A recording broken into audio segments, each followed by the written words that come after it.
Jerman yang kita kenal sekarang adalah kekuatan ekonomi dan demokrasi terbesar di Eropa. Tapi tahukah kalian bahwa selama berabad-abad Jerman hanyalah sebuah konsep geografis, bukan sebuah negara tunggal.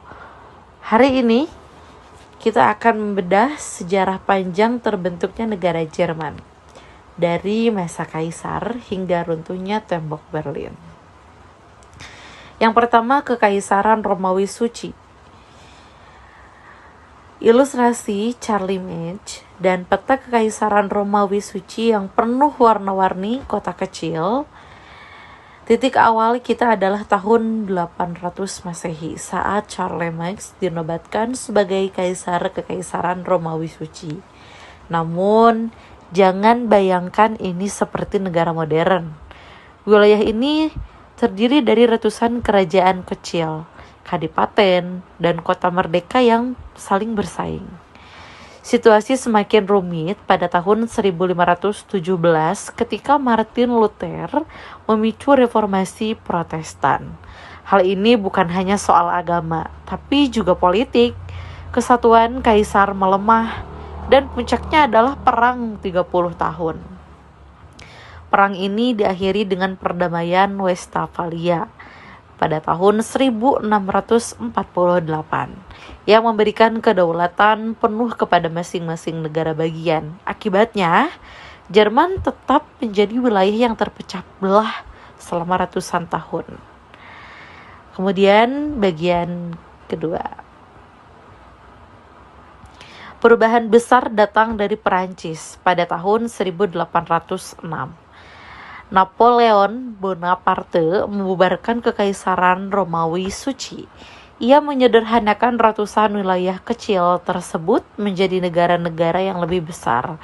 Setelah Napoleon kalah, Kongres Wina di tahun 1815 membentuk Konfederasi Jerman yang terdiri dari 39 negara. Disinilah Prusia mulai unjuk gigi sebagai kekuatan utama. Prusia tidak hanya menggunakan militer, tapi juga ekonomi. Pada 1834, mereka membentuk Zollverein, sebuah serikat pabean. Ini adalah langkah jenius karena untuk pertama kalinya wilayah-wilayah Jerman terintegrasi secara ekonomi, membuat orang-orang mulai merasa sebagai satu bangsa. Yang ketiga, Wehrmacht dan penyatuan. Upaya penyatuan secara demokratis sempat dicoba melalui revolusi 1848, tapi gagal total. Hingga muncullah sosok Otto von Bismarck yang kanselir besi. Filosofinya terkenal, Blut und Eisen atau darah dan besi.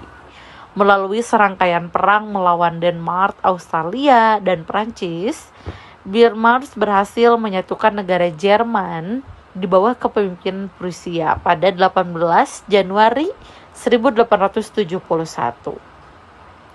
Kekaisaran Jerman diproklamasikan di Istana Versailles. Inilah lahirnya negara Jerman pertama yang bersatu secara politik. Yang keempat, dua perang dunia dan Jerman yang terbelah. Namun, kekuatan industri dan militer Jerman membawanya ke dalam konflik besar.